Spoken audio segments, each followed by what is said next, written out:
করছি। আধিপত্যবাদ বিরোধী লড়াইয়ের অগ্রসৈনিক, ভারতীয় আধিপত্যবাদের বিরুদ্ধে যিনি প্রতিটি দিনই মাঠে থাকেন, কথা বলেন, জোরাইয়ের পক্ষে কথা বলেন, বরখাস্তকৃত বীর প্রতীক মধ্য 24-এর প্রধান উপদেষ্টা লেফটেন্যান্ট কর্নেল হাসিনুর রহমান। এ পর্যায়ে বক্তব্য রাখবেন বীর প্রতীক লেফটেন্যান্ট কর্নেল হাসিনুর রহমান। বিসমিল্লাহির রহিম। আসসালামু আলাইকুম। আমরা আজকে কথা বলতেছি আমাদের অধিকারের জন্য। আমাদের হাদি ভাই আমাদের মধ্যে নাই, বা চেতনা আমাদের মধ্যে বিরাজ করতেছে। এর মধ্যে প্রথম আলো আগুন আমাদের সকল ঝামেলার মধ্যে সৃষ্টি করে দিচ্ছে। আমি বলতে চাই, প্রথম আলো ওনাদের নিজেদের ব্যবস্থা থাকার কথা, নিরাপত্তা থাকার কথা। আগুন কে লাগাইলো আমি তো এখন জানতে পারি নাই। অগ্নি নিরাপত্তার ব্যবস্থা থাকার কথা আমাদের প্রত্যেকটা বাসায় আছে। প্রত্যেককে বলা হয়েছে এগুলি রাখবেন, যাতে আগুন লাগলে আপনারা নিজেরাই এটা প্রতিরোধ করতে পারেন। প্রতিটা সিস্টেমের মধ্যে বলা আছে আজকে যে আগুন লাগে কারা কাজ করবে তাও বন্টন করা থাকে। আপনার আগুনের সেই ব্যবস্থা কোথায়? কিন্তু আপনারা সেই কাজ করেন নাই। আমি তো বাঙালি, আমি সন্দেহ পাবন। আপনি যে আগুন লাগান তার সন্দেহ কোথায়? তার ব্যাখ্যা কিভাবে দিবেন? আপনারা কোনো ব্যবস্থা রাখেন নাই। আপনারা জানেন আপনি তো আমাদের পক্ষের লোক না। ভারতের গুণগান গান দীর্ঘ 16 বছর করছেন, কখনো আপনি কঠোর ভূমিকা থাকতে পারেন নাই। বুঝতে পারলাম আপনি ভারত প্রেমে ছিলেন বা ভালোবাসেন, অসুবিধা নাই। বাট 1.5 বছর সুযোগ পাইছেন, একটা ভালো কিছুকে লিখছেন, একটা ভালো কিছু লেখেন না। 1.5 বছর আপনার নতুন করে আবার আমাদেরকে সে আগের জায়গায় নিয়ে যাচ্ছেন। এখন আপনার বিএনপি প্রেমী হয়ে গেছেন। বিএনপিতে আপনি নষ্ট করছেন 16 বছর।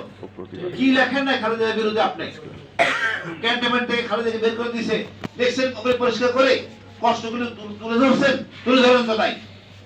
এখন আপনি নতুন গান গাইতেছেন। আমি বলি, আমরা সবসময় বলছি ফায়ার সার্ভিস আপনাদের নিজস্ব একটা প্রোটেকশন থাকতে হবে আগুন নিয়ন্ত্রণে রাখার জন্য। সবাই আমাদের আছে, বাসা বাড়িতে আছে, আমরা অফিসে নাই বা থাকেন নাই কেন, বা কেন কাজ করে নাই আমি জানি না। তারপর বলবো আমরা বিভেদ বলে যাই, দেশটা আমাদের, সকল ধর্ম বর্ণ লোক নিয়ে আমরা ভালো আছি। আপনারা সোশ্যালে যদি সমস্যা করেন তাহলে আমরা থাকতে পারবো না। দায়িত্ব বলে মনে করেন যারা জঙ্গি, এই জিনিস থেকে বেরিয়ে আসেন।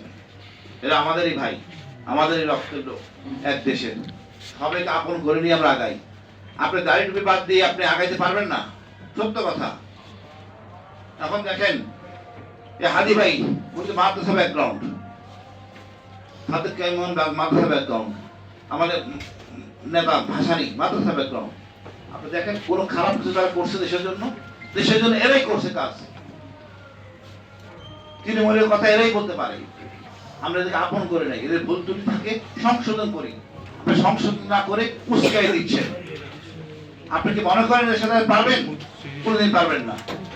আপনি লাঠিয়ালকে পুলিশ আনসার পেরিয়ার এটা কোন কোন কোন শ্রেণীর গ্রামের এবং মূল্যবোধ ধারণ করে? আমরা চাই না হাসিনার মতো আপনারা তাকে এই কাজগুলি সহযোগিতা করেন। এক ভাইকে গ্রেপ্তার করা হয়েছে 54 সালের সেই মানে স্পেশাল পাওয়ার অ্যাক্ট। এটা এই সময় চলে? এটা কি নতুন বন্দোবস্তের রাজনীতি? এটা কি নতুন দেশ? আমি জানি না ডক্টর ইউনূস সাহেব কোথায় আছেন, কোন জগতে বসবাস করতেছেন। বাংলা এডিশন বন্ধ করে দেওয়া হয়েছে, বাংলা এডিশন বন্ধ করে দেওয়া হয়েছে। কেন আপনি নোটিশ দেন না কেন? এই দিন আমরা দেখতে চাই না। আমরা চাই সভ্য একটা শাসন ব্যবস্থা। ভারতের ন্যারেটিভ বাংলাদেশে চলবে না। অনেক হয়েছে। স্বাধীনতা যুদ্ধে আমাদের বাংলার এই সেনাবাহিনী শহীদ জিয়া ঘোষণা দিয়েছিল, সেনাবাহিনী আগে গঠন করে, পরে আমদমকা সবাই জয়েন করে। কিন্তু দেখেন 16 ডিসেম্বর ভারত নিয়ে গেছে। আপনারা তো কিছু লেখেন নাই, কঠোর করে কিছু বলেন নাই। কেন আমি আপনার বিরুদ্ধে কথা বলবো? আমি যখন 22 সালে বললাম ডিজে ভাই জয়নগর কই, আপনাদের প্রচার করেন নাই? নেত্র নিউজ প্রকাশ করলে আপনি তখন কথা বলেন নাই? আপনি আমার চিনেন না? না চিনেন তো, ভালো করে আমার চিনতেন। কোনো কিছু প্রকাশ করেন নাই। আপনারা হজম করে গেছেন, সবটাই জানতেন। আপনারা যদি হেডন না থাকে প্লিজ আপনারা একটু সংশোধন হন। আমাদের আমাদের সবার সাথে আসেন, আমরা একটা দেশ সুন্দর দেশ করি, যেন আমরা কেউ আমাদের জঙ্গি না বলতে পারে। আপনারা অন্য দেশের জঙ্গি আমাদের বলবেই, ভারত তো বসে আছে বলার জন্য, আপনারা সেই সুশ্রী দেন। আমরা কখনোই জঙ্গি ছিলাম না, আমাদের জঙ্গি আর বাড়াবেন না। আমরা ভদ্র সমাজ ব্যবসায় বসবাস করতে চাই, মর্যাদার ভিত্তিতে। আমি আমার বক্তব্য দীর্ঘায়িত করবো না।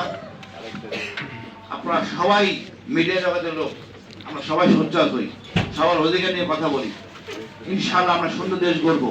হাদি ভাই যেভাবে দেশটা দেখছিলেন, আমরা সেভাবেই চলবো। আমার কষ্ট লাগে, মাহমুদুর রহমান ভাই আহত হয়েছেন, আপনারা কোনো কথা বলেন না। কত প্রত্যেকে পুরাই দেওয়া হয়েছে, কথা বলেন নাই। আমরা এগুলো নিয়ে তিক্ত বিতক্ত সম্পর্ক না করি, সবাই আমরা ঐক্যে আসি। দেশটা আমাদের, আমরা কাউকে সুযোগ দিব না, ভারতকে সুযোগ দিব না।